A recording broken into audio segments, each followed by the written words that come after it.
एला नाम की इस लड़की को एक बस कंडक्टर से प्यार हो जाता है और ये मूवी बहुत ज्यादा इंटरेस्टिंग होने वाली है। इस प्यार की कहानी आपको बस में ही रोमांस करते हुए नजर आएगी। एला एक बहुत अमीर लड़की थी, लेकिन फिर भी वो एक बस कंडक्टर की दीवानी थी। इसी वजह से एला उसके साथ फिजिकल होने के बारे में भी सोचने लगती है। लेकिन क्या वो दोनों सच में फिजिकल होते हैं या नहीं, ये सब हम इस वीडियो में आगे देखने वाले हैं। तो चलिए अब इस मूवी की कहानी शुरू करते हैं। वीडियो की शुरुआत में हम देखते हैं कि स्कूल के कुछ बच्चे ऑडिटोरियम में रिहर्सल कर रहे होते हैं। उसी जगह के एक साइड में एरोड नाम का लड़का एला के साथ काफी करीब होने की कोशिश कर रहा होता है। एरोड एला को फिजिकल टच देकर उसे खुश करने की कोशिश कर रहा होता है और एला भी उसमें काफी मजा ले रही होती है। लेकिन तभी अचानक एरोड की असली गर्लफ्रेंड वहाँ आ जाती है, जिसका नाम जीना होता है। जीना जब इन दोनों को इस हालत में देखती है तो वो बहुत ज्यादा दुखी और हर्ट हो जाती है। एरोड जल्दी से खुद को संभालता है और जीना के पीछे चला जाता है। ये सब देखकर एला का मूड भी बहुत खराब हो जाता है। एला एरोड को रोकना चाहती थी, लेकिन तब तक वो जा चुका होता है। इस वजह से सारे स्टूडेंट्स के सामने एला की बहुत बेइज्जती हो जाती है, क्योंकि वो एरोड को रोकने के लिए उसके पीछे पीछे वहाँ तक आ गई थी। यही थी एला की स्कूल लाइफ। समय बीतने के बाद एला अपनी लाइफ में काफी आगे बढ़ चुकी होती है और एक सफल वेडिंग डिजाइनर बन जाती है। साथ ही वो अपनी बहन के साथ मिलकर एक रेस्टोरेंट भी चला रही होती है। एला अपनी लाइफ में काफी सक्सेसफुल थी, लेकिन उसकी जिंदगी में अभी भी एक कमी थी और वो था प्यार। इसके बाद एला रॉबर्ट नाम के एक लड़के को सेड्यूस करके उसके साथ एक गेम खेलने की कोशिश करती है। लेकिन ऐसा करने के बाद भी एला को बिल्कुल भी मजा नहीं आता, क्योंकि रॉबर्ट सब कुछ अपने हिसाब से कर रहा होता है। जब ये सब खत्म हो जाता है तो एला बहुत दुखी होकर अपनी बहन को सारी बातें बताती है। उसकी बहन निशा उसे सलाह देती है कि उसे अपने टाइप का सही लड़का चुनना चाहिए।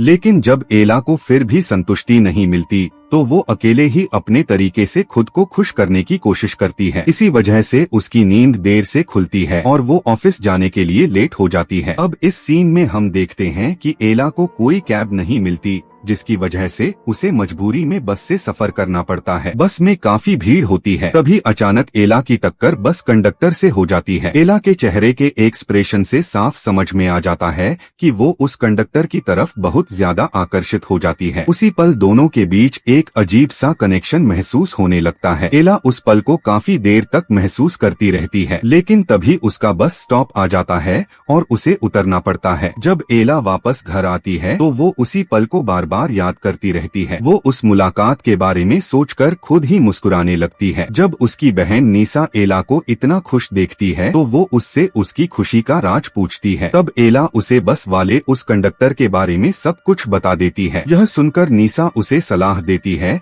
कि अगर वो उसे इतना पसंद करती है तो उसे उस कंडक्टर को ढूंढने की कोशिश करनी चाहिए। अगले दिन एला फिर से उसी बस से जाने का फैसला करती है, लेकिन उसकी किस्मत आज साथ नहीं देती, क्योंकि उस दिन बस में कोई दूसरा कंडक्टर होता है। वो नया कंडक्टर एला को बताता है कि रोबो आज काम पर नहीं आया और वो अपने घर पर है। इसके बाद हम अगले सीन में रोबो को उसके घर पर देखते हैं। यहाँ वो अपनी बेटी माया और अपनी पार्टनर केथिन से मिलता है। रोबो और केथिन साथ रहते हैं और उनकी एक बेटी भी है, लेकिन इसके बावजूद उन्होंने अभी तक शादी नहीं की है। रोबो अपनी बेटी से बहुत प्यार करता है, लेकिन केथिन उसे उतना महत्व नहीं देती, क्योंकि रोबो ज्यादा पैसे नहीं कमा पाता। यहीं पर हमें सैम के बारे में भी पता चलता है, जो रोबो का करीबी दोस्त है और केथिन की काफी मदद करता है। रात के समय जब केथिन सो रही होती है तब रोबो उसके करीब आने की कोशिश करता है, लेकिन केथिन उसे कोई खास भाव नहीं देती। इसके बाद रोबो उसे मनाने की कोशिश करता है और आखिरकार केथिन मान जाती है। इसके बाद दोनों के बीच रिश्ता फिर से सामान्य हो जाता है। दूसरे सीन में हम देखते हैं कि एला फिर से उसी बस में सफर कर रही होती है ताकि उसकी मुलाकात फिर से उसी कंडक्टर से हो सके। एक दिन अचानक उसे रोबो फिर से मिल जाता है। मौका मिलते ही एला उसके पास खड़ी हो जाती है और उससे बात करने लगती है। धीरे धीरे दोनों के बीच फिर से नजदीकियां बढ़ने लगती हैं। इसके बाद रोबो अपना सफर खत्म करके अपने बस मालिक से कुछ पैसे एडवांस में मांगता है, लेकिन उसका बॉस पैसे देने से साफ मना कर देता है। जब रोबो घर वापस आता है तो उसकी केथिन के साथ फिर से बहस हो जाती है। इसके बाद रोबो किसी काम से शहर आता है, जहाँ सभी बस कंडक्टर एक साथ बैठकर ताश खेल रहे होते हैं। तभी एला उसे ढूंढते हुए वहाँ पहुँच जाती है। एला उस दिन रेड और व्हाइट ड्रेस में बहुत खूबसूरत लग रही होती है। वो रोबो को अपने पास बुलाती है और रोबो उसे दो बसों के बीच एक शांत जगह पर ले जाता है। यहाँ दोनों आपस में बातें करने लगते हैं और धीरे धीरे उनके बीच आकर्षण और बढ़ने लगता है। तभी अचानक उन्हें किसी के आने की आहट सुनाई देती है। डर के मारे दोनों जल्दी से बस के अंदर चले जाते हैं। इसके बाद रोबो बस चलाने लगता है और एला उसके साथ सफर करती है। अगली सुबह एला को पता चलता है कि रोबो अपनी गर्लफ्रेंड के साथ लिव इन में रहता है और उसकी एक 8 साल की बेटी भी है। ये सब जानकर एला बहुत हैरान हो जाती है। रोबो चाहता था कि ये रिश्ता यहीं खत्म हो जाए, इसलिए वो एला से दूर जाने लगता है, लेकिन एला उसके पीछे भागती है और सड़क के एक कोने पर जाकर उसे रोक लेती है। अब रोबो भी अपने जज्बात रोक नहीं पाता। रोबो की इस परफॉर्मेंस से एला बहुत ज्यादा खुश हो जाती है, इसलिए कुछ समय बाद रोबो एला के घर भी आने लगता है। एक दिन जब एला ऑफिस से घर लौटती है तो देखती है कि रोबो उसके लिए चिकन सूप बनाकर रखता है। रोबो अपने हाथों से एला को वो सूप खिलाता है। खाना खाने के बाद दोनों साथ में समय बिताते हैं और उनके बीच नजदीकियां और बढ़ने लगती हैं। इसके बाद दोनों एक लॉन्ग ड्राइव पर जाने का प्लान बनाते हैं। रास्ते में ही एला का मूड रोमांटिक हो जाता है और दोनों एक दूसरे के साथ वक्त बिताने लगते हैं। इससे एला बहुत खुश हो जाती है और रोबो को एक महंगी घड़ी गिफ्ट करती है। वो उससे कहती है कि अगर वो चाहे तो हमेशा उसके साथ रह सकता है। एला यह भी कहती है कि अगर रोबो उसके साथ रहेगा तो वो उसकी आर्थिक मदद भी करेगी, लेकिन रोबो साफ साफ पैसे लेने से मना कर देता है। रोबो की यही बात एला को और ज्यादा पसंद आती है। कुछ समय बाद जब एला अपनी बहन नीसा से मिलती है तो नीसा उसे सलाह देती है कि उसे धीरे धीरे रोबो के दिल में अपनी जगह बनानी चाहिए। फिर एक रात एला रोबो के काम की जगह पर जाती है जहाँ वो अकेला काम कर रहा होता है। एला उससे कहती है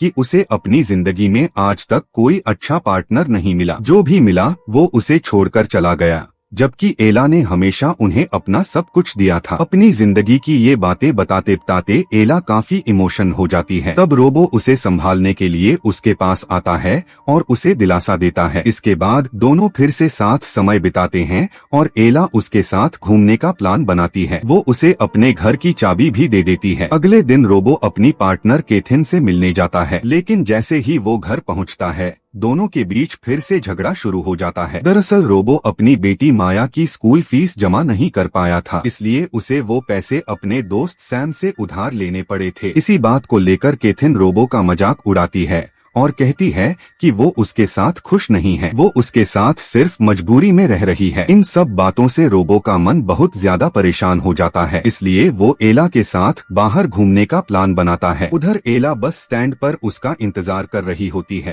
रोबो एला से मिलने के लिए वहां पहुंचने ही वाला होता है, लेकिन तभी उसका दोस्त सैम वहां आ जाता है और उसे बताता है कि केथिन अचानक बेहोश हो गई है। ये सुनते ही रोबो अपना प्लान कैंसिल कर देता है और तुरंत केथिन से मिलने चला जाता है। वहां जाकर उसे पता चलता है कि केथिन प्रेग्नेंट है। ये खबर सुनकर रोबो बहुत ज्यादा हैरान रह जाता है। उधर एला बस स्टैंड पर उसका इंतजार कर रही होती है, लेकिन जब रोबो नहीं आता तो वो बहुत निराश हो जाती है। बाद में जब वो उसके बारे में पता करती है तो उसे मालूम चलता है कि रोबो फिर से पिता बनने वाला है। ये सुनकर एला का दिल एक बार फिर टूट जाता है, क्योंकि रोबो ने उससे पहले कहा था कि उसका रिश्ता केथिन के साथ अच्छा नहीं चल रहा। इस बात से एला बहुत ज्यादा दुखी हो जाती है। इसके बाद वो अपनी बहन नीसा के साथ क्लब में जाती है। क्लब में बैठी हुई एला को एक लड़का लगातार देख रहा होता है। कुछ देर बाद वो लड़का एला को अपने साथ घर चलने के लिए कहता है। एला उसके साथ उसके घर चली जाती है। शुरू में वो लड़का उससे अच्छा व्यवहार करता है,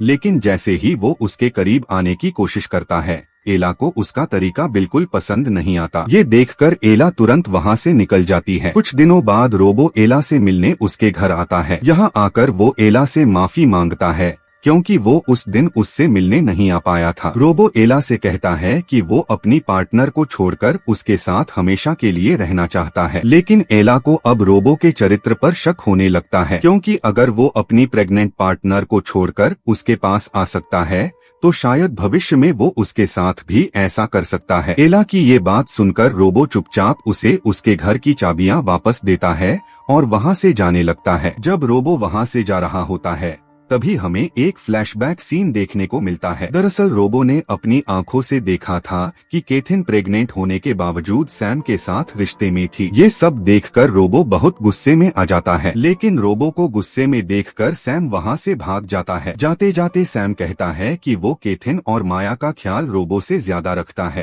इसके बाद कैथिन रोते हुए रोबो को सच बताती है कि उसके पेट में जो बच्चा है वो सैम का है। रोबो को अब सच समझ में आ चुका था, इसलिए वो सब कुछ छोड़कर एला के पास चला गया था। लेकिन इन सब घटनाओं के बाद रोबो अकेले ही अपनी जिंदगी बिताने लगता है। दूसरी तरफ एला को देखते हैं, जो अंदर से पूरी तरह टूट चुकी होती है। इसी वजह से वो काफी चुप चुप रहने लगती है और अपना पूरा ध्यान काम में लगाने लगती है। कुछ समय बाद एला की मुलाकात फिर से रोबो से होती है। जैसे ही रोबो एला के पास आता है, वो उससे माफी मांगता है, क्योंकि अब उसे एहसास हो चुका था कि उसने एला के साथ जो भी किया वो गलत था। एला उसके साथ थोड़ा समय बिताती है, लेकिन इसी वजह से उसे घर जाने में देर हो जाती है, इसलिए उसे बस स्टॉप से जाना पड़ता है। जब एला बस स्टॉप पर पहुंचती है तो वो देखकर हैरान रह जाती है, क्योंकि वहाँ रोबो पहले से ही उसका इंतजार कर रहा होता है। दरअसल एला ने अपना घर बदल लिया था, लेकिन इसके बावजूद रोबो रोज वहीं आकर उसका इंतजार करता था। रोबो एला को सारी सच्चाई बताता है। वो बताता है कि उसकी पार्टनर ने उसे किस तरह धोखा दिया